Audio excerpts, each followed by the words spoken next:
Inspiring Uganda.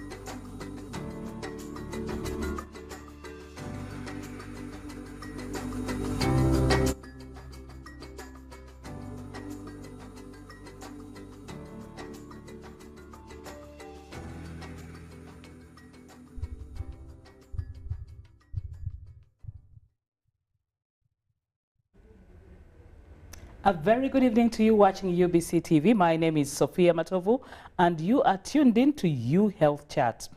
Now, the months of April and October are normally dedicated to children and mothers. In what sense? These are times or during the period of the month when Ministry of Health gazetted, and they'll come down to the women and the children, but majorly the children, and this is when a lot of massive immunization is taking place.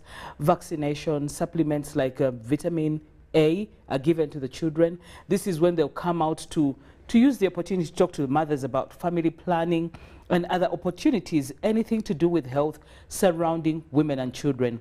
And this month is called the Integrated Child Health Days. But with me in studio, I have a very beautiful lady, and who is the founder of they call it UWOCASO, abbreviated, but it's Uganda Women's Cancer Support Organization. And we are specifically going to talk about Integrated Child Health Days Plus. We'll find out why the plus. Gertrude, you're the founder and the CEO. And of course, it is something that we don't take lightly. A very good evening to you. Good evening, Sophia. How are you? I'm fine. I'll not take it for granted that everybody knows. I can see a well-branded pink. I know speaks for us, the ladies, but pink also speaks for cancer. Definitely. Yeah? Now tell me a little bit, for a person who is possibly getting to watch or hear about UWOCASO for the first time, what is UWOCASO, briefly? UWOCASO is Uganda Women's Cancer Support Organization, an organization of women who have survived the cancer, or living with the cancer, but supporting other women and their families to overcome cancer treatment challenges, but also educating the nation about cancer. How old is this organization? That seems quite interesting. This organization is 19 years. We are about to celebrate 20 years. Wow, wow. Yes. How many women do you have under the umbrella of UWOCASO?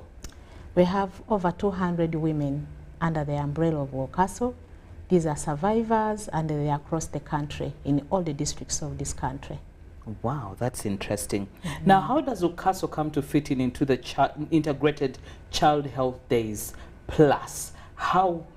Because I'm looking at the two, and I'm seeing like there is a total, you know? Yes. UWOCASO being an organization of women, and when we talk about Integrated Child Health Days, is when women, the mothers, have to increase immunization.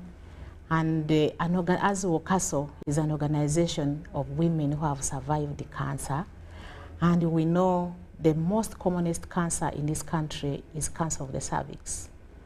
And the cancer of the cervix is preventable through a vaccine. So we come out strongly to create awareness about HPV vaccination for young girls. Yeah. Because now, in these days, as Ministry of Health gazetted them, HPV is, I think, something new, yeah? What is the major focus? What are the initial, before we added the plus, that they have been focusing on? Because I know immunization is one of them, supplements for the children, deworming. Yeah, throughout the year, there is immunization. There is what we call routine immunization. Mothers take children, we know we are used to babies, 0 to 9 months to 2 years, and we never think about children who are 9 years and above. And the Ministry of Health is focusing on vaccination of 10-year-old girls for HPV vaccination as a prevention for cancer of the cervix. And this is the time now to increase awareness, to bring partners together. You know, during the year, ministry does it as ministry. The plus is that to invite all partners in health space, and UWOCASO being in the cancer space, educating the population about cancer prevention, encouraging women to go for screening. This is the time for us also to come out and support ministry to ensure that the uptake of HPV vaccination is really increased, because we know HPV vaccination has 2 doses. Most of the time, girls are given 1 dose and they never go back. So this is a time to encourage all mothers, all fathers, to ensure that their 10-year-old girls are vaccinated or get their catch-up dose that they missed when they took the first dose. That seems a little sensitive, because I'm imagining around the period of time and how much we lost out when COVID happened and how much catching up we have to do. Yeah, it is really worrying, and it shouldn't only be ministry and UWOCASO. So everybody in this country has a role to play. Partners have a role to play. All civil societies have a big role to play, because as civil societies, we are in the community. We are with the women, we are with the men, and we are educating them about cancer. And this is an opportunity for us to tell them, look, cancer is a problem in this country. And unless you know cancer is a problem, you may not take it serious to have your girls immunized. So we lost a lot during COVID. The 2 years, the girls were not in school, and the minister had a program in school and out of school. So all this was lost, many of these girls, and because they're focusing on 10-year-olds, those who are 10 in 2020 are now 12 or 13. Those who are below 10 are already the age for the vaccine. So this time we are encouraging all children, all mothers, to bring out their girls, whether they are 10 or 14, because you may be 14 when you had 1 dose and missed the 10-year-old. So during this month, we are calling upon all the mothers to bring in 9 to 14 and talk to your health workers close to you to ensure that these girls are vaccinated. Okay, given what you're saying, there is a research that showed that so far, it's like a particular small percentage. You have like about 78% of the girls in Uganda who have not yet undergone this particular vaccination. What plans do you have to see to it that the other percentage, because even alone with the COVID vaccination, there were challenges of trying to convince people to get vaccinated because they have their own myths and misconceptions about vaccines. What do you plan to do about that? Massive mobilization of the communities. But also, it's not about convincing people to have a vaccine, but to make people understand, why do we have the vaccine? People need to understand that cancer of the cervix is killer #1. Every year we get about 6,000 women getting diagnosed with the cancer of the cervix, and about 4,000 die. And they shouldn't die when there is a vaccine free. So if people are vaccinated, their chances of getting cancer of the cervix will be lower. But also we need to let people know that HPV virus doesn't only cause cervical cancer. HPV virus is transmitted through sexual intercourse. So wherever that vaccine is put is where the cancer starts. And we are seeing an increasing number of anal cancer in both men and women, but especially in men, because the intercourse has been that part. We are seeing an increase in oral cancers, cancer of the mouth, the esophagus, because people have got the virus in those areas. We are seeing cancers, the vaginal cancer, the cancer of the valve. So HPV as a virus is a dangerous virus that causes not one cancer, but several cancers. And these things are not talked about because culturally, we don't talk about sexuality in public. I think that's why the conversation about HPV and the cervical cancer and what dangers it has not really come out. So in this period and beyond, we are really to educate the population the dangers, the underlying reasons why people should be vaccinated, not just a vaccine. Okay. Now, when you talk about that, that brings in the concern of like the times they brought the HPV vaccine, it's specifically a particular age bracket, Yes. 9 to 14. Yeah. But remember, this is not an active age bracket. Yeah. The active ones, what happens? Where you would say that that is where the massive mobilization of the HPV should be going. Is it because the body is already used, the vaccine is not effective on them? The vaccine is given to age bracket that is not sexually active.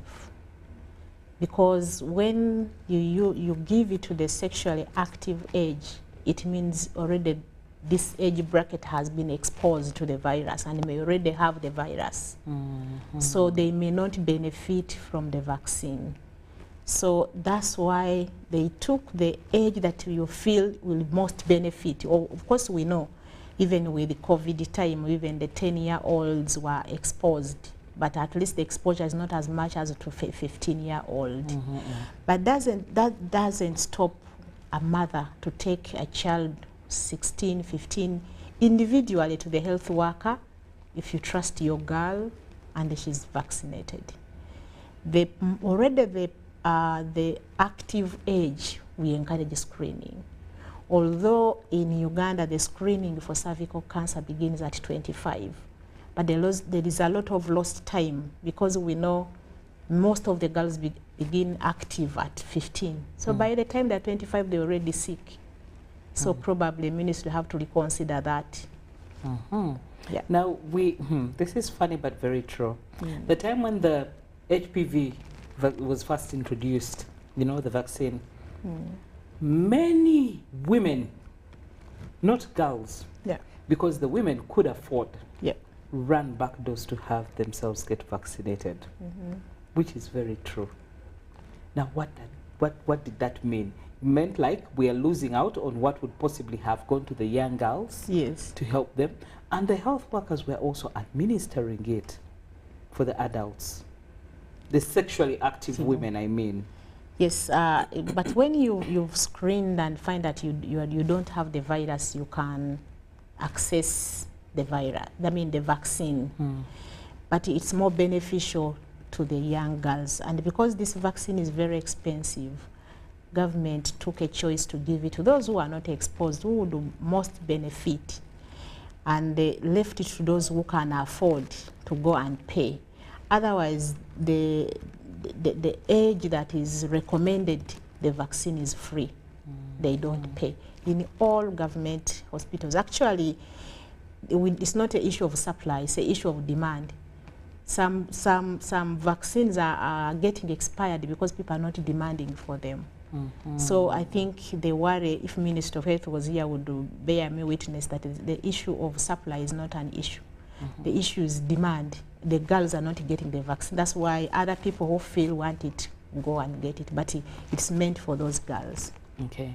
Now, during our school days, as girls, we used to get the tetanus shot mandatory. But now I see that seems to have phased out. And now it's like we're into the stage of HPV vaccine. Why is it that way? No, actually, tetanus is still given. Still among those ones, the plus for this month, tetanus is among them. So we encourage all the people who have not had their vaccine, tetanus vaccine, to get it, especially the mothers, the age-bearing mothers, because they get it as they go for their antenatals. So this is the time now to go to your health worker and say, oh, I last got my tetanus shot when I was in high school. It's now 20 years ago. So I think you can still get it. Now, on issues of, because for us, the time we used to get the tetanus, there was nothing like consent from the parents. It was a routine in the schools and we used to have it. Now, how are you going to deal, or how are you planning to support the ministry to deal with the issue of consent in terms of the girls, the school-going girls, that age bracket especially, that cannot, they're minors, that cannot consent on their own but need the parents' consent to undergo this vaccination? Yes, as an organization, we engage communities, and the communities we engage parents. So an informed parent will not resist. So for us is to increase awareness. We meet the parents wherever they are. And if the parents are on UBC today, they would learn that it's important their daughters are vaccinated. So for us is mobilization of the parents and education and sensitization so that they understand the benefit. Because unless you understand the benefit, you will not take action. Yes. Okay. So have you already started the mobilization in the communities? Yes. How is it happening? We use any opportunity. I'm really honored that I'm on UBC tonight. This is one way of mobilizing, and I'm starting with you. So if you've missed any of your shots, COVID, then you can, because it's also part of the vaccination that we are promoting. All right. So being on air today, it's already a mobilization for those who can watch.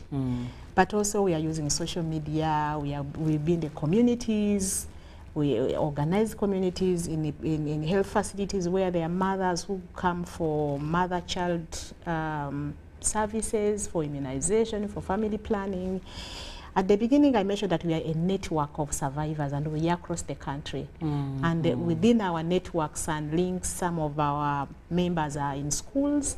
So we are organizing schools to have talks. Some of our members work in banks. We give talks in banks and companies. So wherever we have an opportunity, we really talk to the public. Okay, that is very nice. Now, with that happening, are we sure we have sufficient vaccines on board? Because there are times when, you know, we know how to sit there in our small, they don't have enough. No, let's first wait for this slot. This slot has possibly expired. Let's wait for the next slot that will come. That is what people always have at the back of their minds. Yeah, I'm not a spokesperson of Ministry of Health, but I can authoritatively say the vaccines are available. Because in the course of my work, I work with health facilities and the vaccines are available. And I mentioned that the issue is the demand. Otherwise, the supply is there. And I'm sure Ministry has prepared enough for this month. Because as Ministry, already mobilization is ongoing in all districts. And I happen to be part of the committee that is the Social Mobilization Committee of Ministry of Health. So at least I know a bit of what is happening. So the vaccines are available across the country, in all districts of this country. Yeah. Now, as UWOCASO, as survivors, what message do you have for women who come to attend some of those health camps where some of these, or who are going to take their children to the regional hospitals around, or not even the regional, whatever service that is available, to disseminate the information as well about breast cancer? Yes, cervical cancer is the #1, but to disseminate and to help us be able to identify that now this is possibly at a point where I think somebody is developing breast cancer. Yeah, always the message I have for women is to screen. Many times women ask me, how will I know that I have breast cancer? How will I know that I have cervical cancer? Most of the time we won't know, because cancer is not painful when it is starting. So most of the time we wait to hear pain or to see blood. But my message to the women that you shouldn't wait to see a sign. For example, cancer, a cervix, you can't see it. Somebody else has to see it. So when you wait to see a sign, it will be blood coming out. It will be an awful smell that will not be coming, and that will be too late.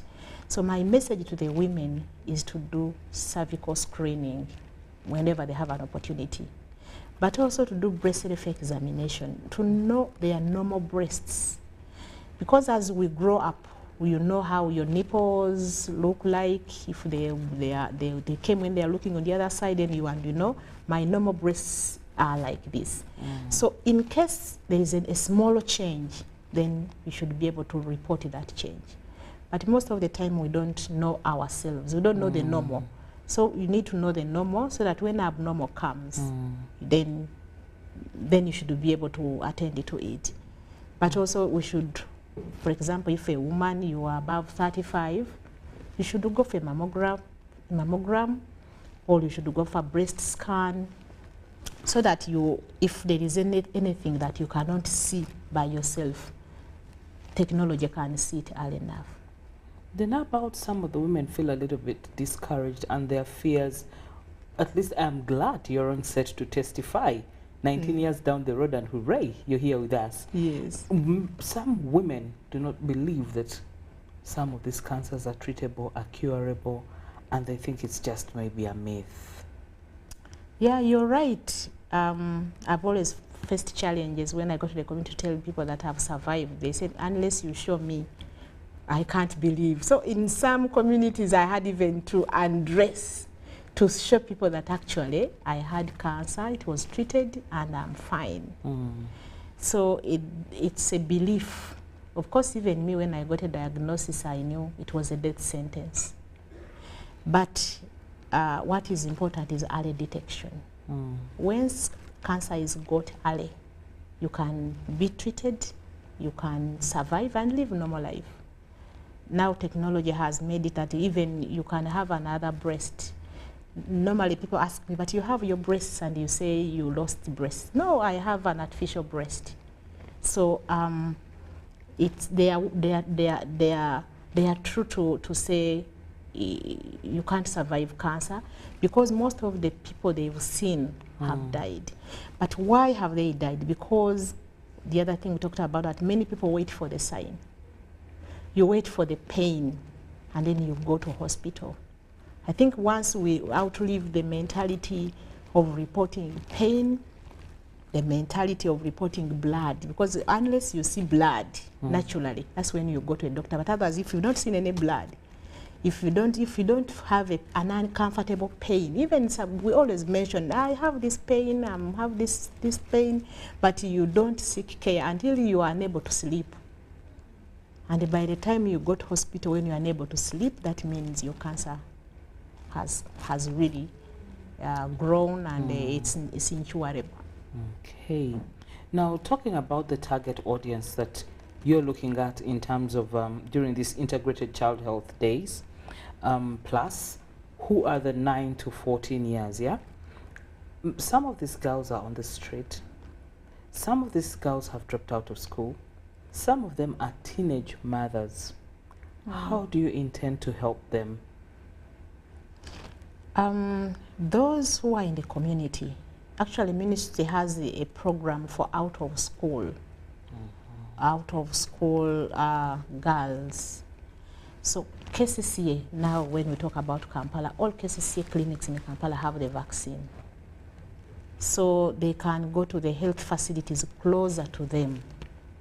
So it's a matter of mobilizing them, and we are working with VHTs and local councils.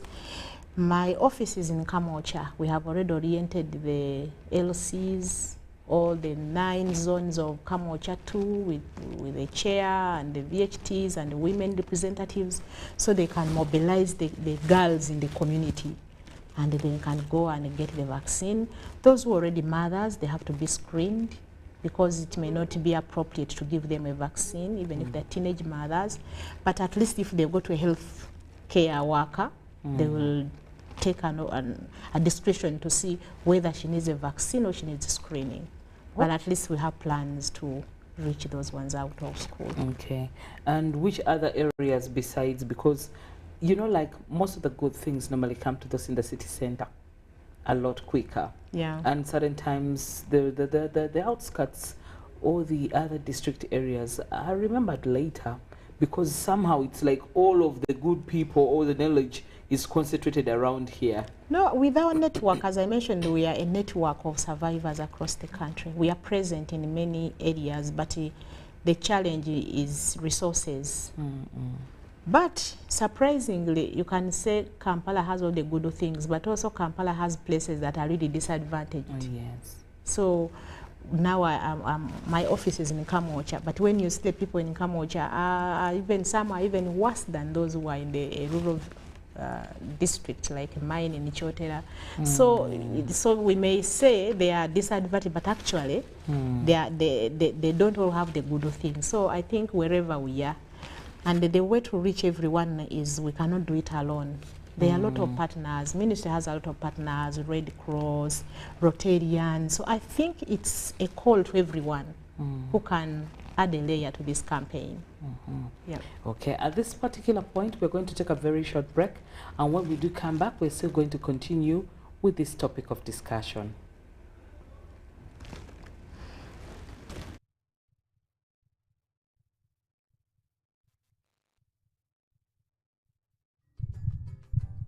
This isn't just a girl.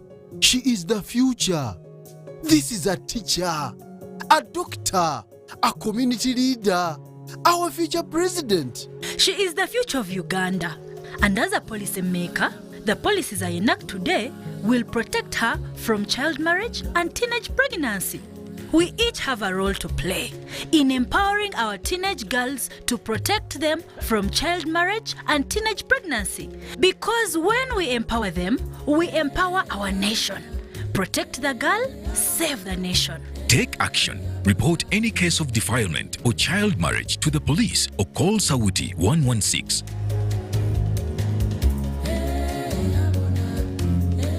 Jerry con. Jerry con. Hey, Master Blaster. Touch him, man. Bang Jerry con with muscle. Those ones who say go for you only. Mundava. Best movies I teach you. But never come up with the muscari. Because of the cover that is very far. Is you serious? It's serious you. What? Yeah? You stay put on it. Add kilometers to your legs. And you get your sugar. We buy meat from Umaru. And Umaru refuse to give you enough meat. Show him that they don't joke with you. Umaru, Okukakaluka n'okulungi kwetaagako omuntu akuyambako. N'olwekyo tujja kukuteerawo embeera esaanidde osobole okukola ekisinga. Awamu teri kitulema.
Welcome back from that very short break. You're still watching U Health Chat, and we are talking about integrated child health days plus, like we said, because we are trying to make sure that this information comes out to you, and you surely can't afford to miss this month as a mother who has children, or even you as an planning or an expecting mother to be. This month is very important for you. And with me in studio is none other than Gertrude Nachigude, who is a founder of UWOCASO. This lady is quite amazing. Now, Gertrude, we're still talking about some of these things. This month is here with us. When does this activation start? Because the mothers need to know where they are going to get these services from. Some of them might be advantaged. They don't need to wait for this particular month. They're disciplined and will routinely follow their immunizations for the children, the services as and when they need them. But what about the rest? This month started, I think, a few days ago, and the ministry officials are really working with all the districts. So on the grassroots, things are happening. Only that the campaign hadn't come out, but at least at all levels, the vaccinations, the immunizations, the supplements of the vitamins and deworming are happening. Next week we shall be launching, with the ministry will be officially launching, and we shall be supporting the ministry to launch the month. It starts from January to 31st. And this is the time to really increase awareness, what we are doing today. So mothers shouldn't wait for any more. As long as you know you've not vaccinated, your children have not had the vaccine, please go wherever you need to get the vaccine. And intensively, the last week of the month is called the African Vaccination Week. So that one is dedicated to all African countries by WHO. So that one we have to do intensively to ensure that those who have missed out in these first 3 weeks at least get the vaccine. Okay, that's interesting. Yeah.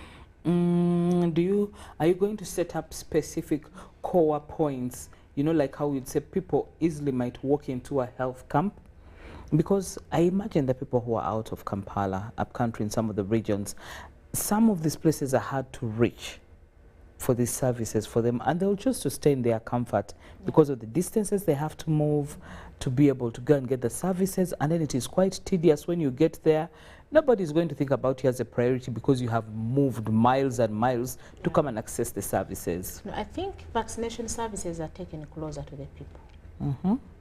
I think recently there was something on social media, a lady climbing a mountain on a ladder. So that's how far the services have gone to the people. So I believe all districts at their lowest levels have the vaccine. And I believe during this month, up to the health centers, up to the VHTs, the service is available. So it's just going to the VHT close to you and ask, where do I get this vaccine? The VHTs have been prepared enough to help the mothers, whoever needs a vaccine, even if you need the COVID, if you need tetanus, you need whatever vaccine you need. The VHTs have the information at all levels. These VHTs really need to be celebrated. I know. Because they are doing quite a lot, in all honesty, to see to the well-being of people within the communities. Definitely. Now, in terms of still information, I would say, how good should this information be? Because there are certain times you don't want to get into a scenario where somebody's just being vaccinated for the sake of being vaccinated. You're talking about minors. How are you going to package the information and message to them to be able to understand and appreciate that they really, besides the parents, but even the minor, just bringing about that prick to inject them is just, some of them will really like freak out. Yeah, as I mentioned, we need more partners. Some people say we need more men on the job. Why? Because I know there are partners who are good at communication, come up with those key messages that really are targeted to the minors so that they're not worried when they see a VHT or when they see a nurse coming with a plic. Yeah, but we need to develop messages that really are not scaring the minors to have the maybe drama. We have a lot of people who do MDD, and those are the partners that we're talking about. Yeah. Okay. And what are the side effects of the HPV?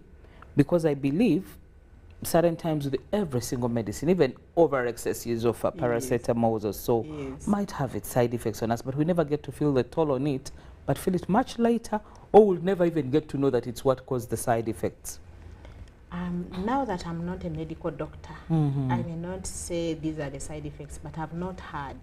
But I believe like any other vaccine or any other, because when you immunize a baby, you get a temperature going up, irritations. So I believe, because I have not got the HPV vaccine, because by the time it came, I was above the age of the vaccine. But as I've had daughters in my house who have got the vaccine and there was nothing. So I may not say these are the side effects. Maybe if we had somebody who is technical, would go into the technicalities. So which area, okay, as you roll it out on Thursday, you said at the Ministry of Health, which other partners do you have on board that are supporting the Ministry of Health besides you with them? Yeah, of course, international partners like WHO, country office, UNICEF, PATH, Rotary, and Lions Club, Uganda Red Cross, and other NGOs into either HIV fraternity or cancer fraternity. those are all coming up to support the campaign in their spaces. As a partner still online in this particular, besides that, which other areas are you going to support? I know your focus might be where the passion is on matters to do with women's health and cancer, but which other target areas are you looking at? Our target area is cancer. You know, cancer has been sidelined. I mean, there is a lot of information on HIV, now there's a lot of information on hepatitis B, but cancer has really not come out.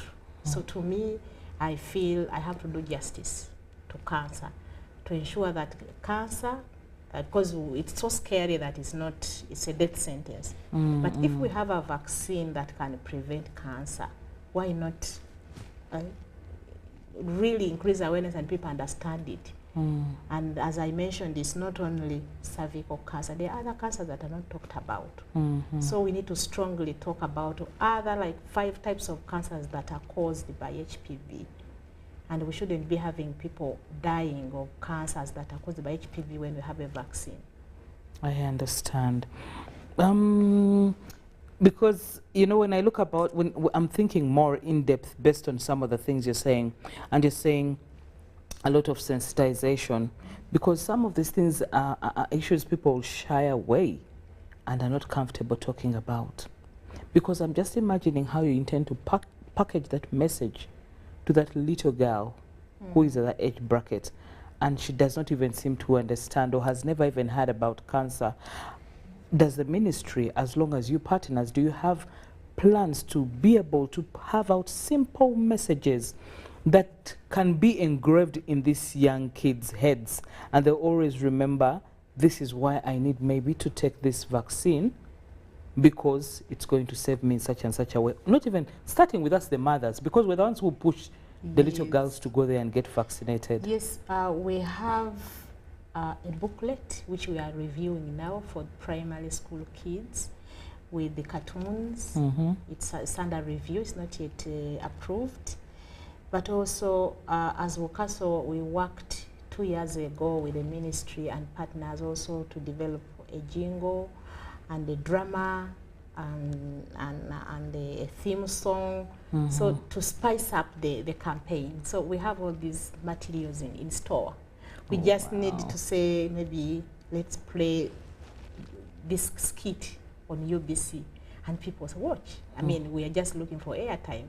So we have these in store, but only we've not had the resources to have them out. What have been your best moments as the women of UWOCASO?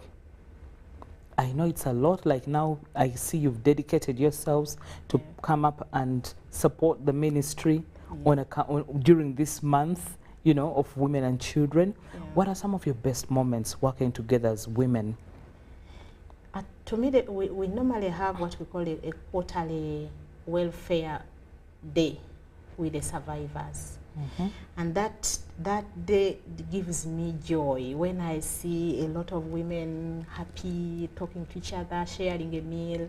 Because these are the people who always come when they have lost hope and they know they are going to die. But now when you meet, you see they are surviving and they are happy. They have these artificial breasts and we joke a lot about them. So that moment is really the best moment for me. Then do you also intend to visit some of the, you know, there are certain times, yes, we're looking at saving lives. Then what about others who are struggling? Let's say like with the cervical cancer, how are you reaching out to them? How are you giving them the support that they need? Show them that if I have survived this cancer, you also can survive the cancer you have. Yeah, our core business as UWOCASO is reaching out to those struggling with the disease.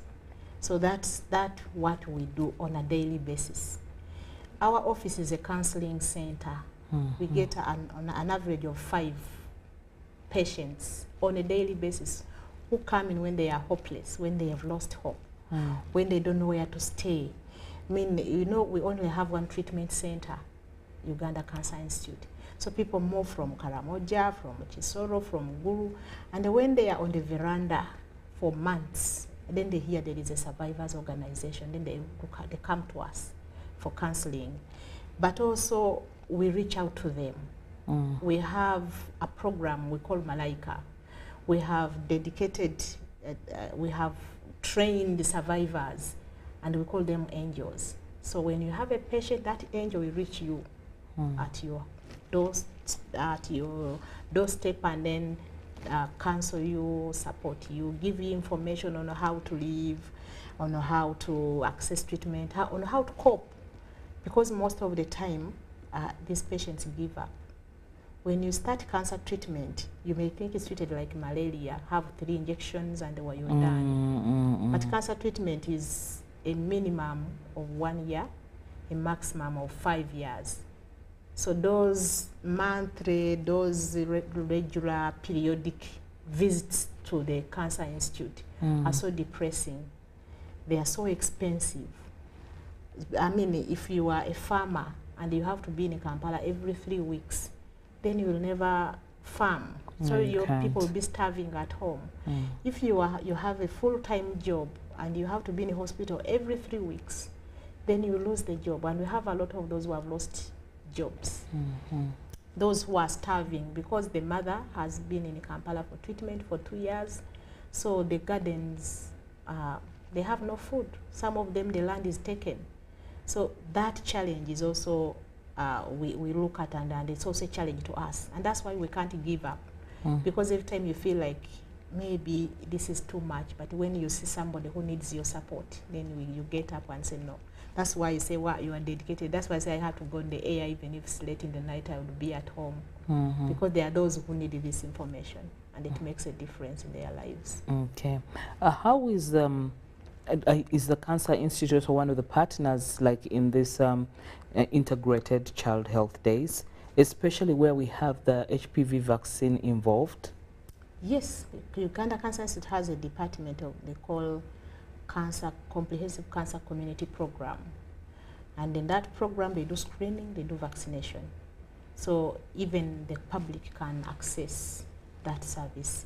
But as an organization, we work closely with the Uganda Cancer Institute. So when we go to the community, when that yellow bus is going to the community, it's not a yellow bus, but it's a yellow bus for cancer prevention.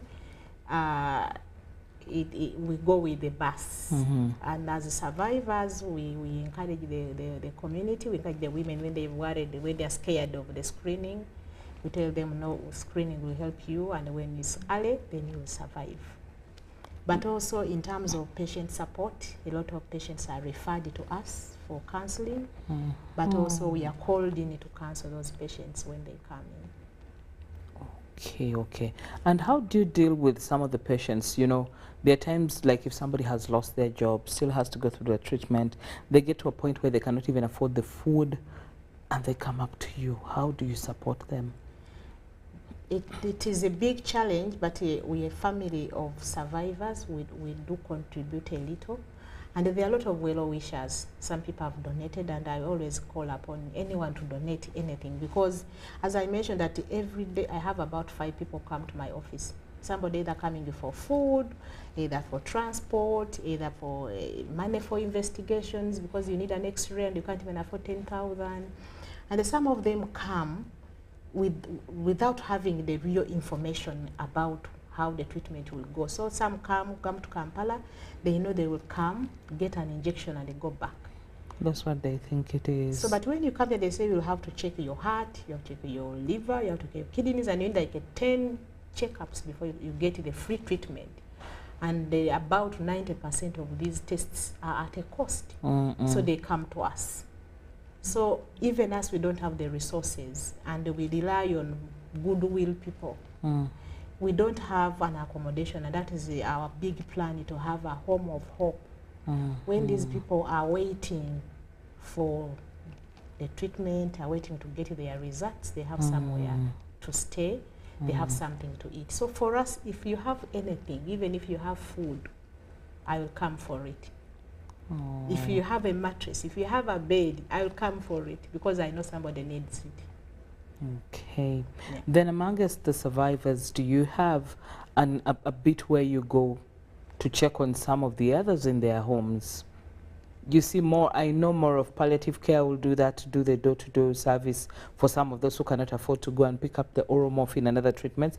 I don't know if you also have that in store. Yes, we do.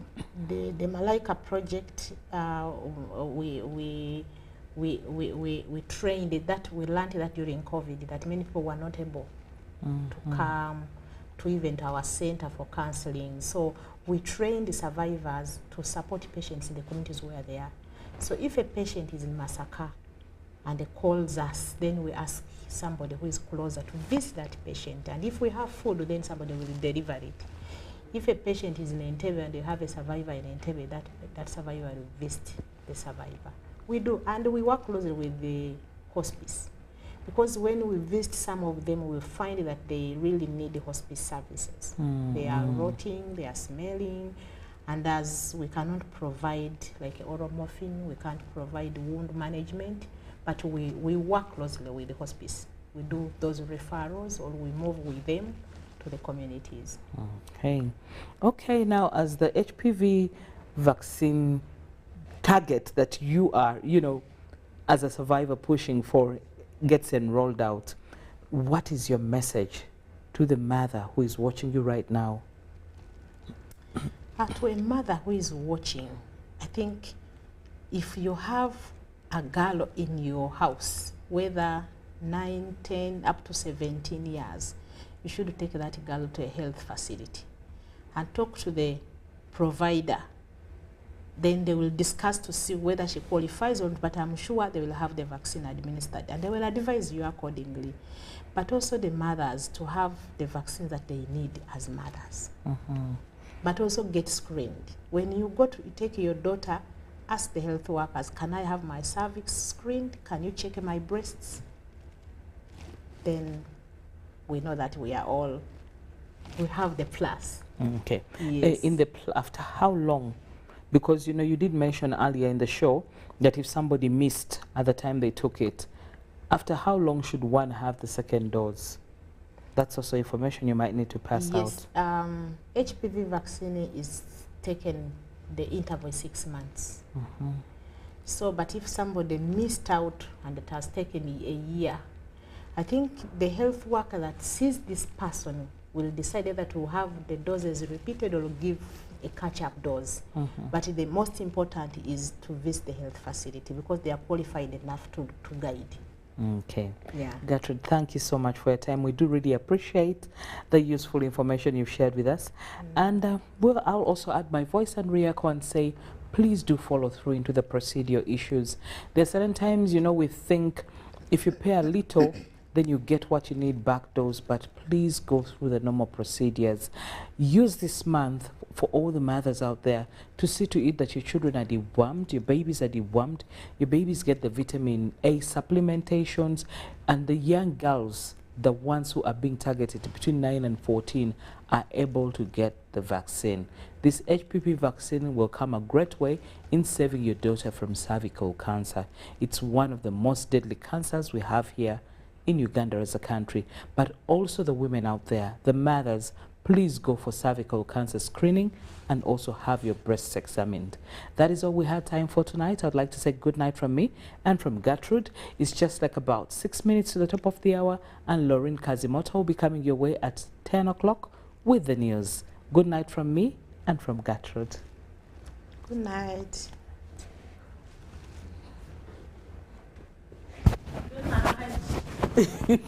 Check.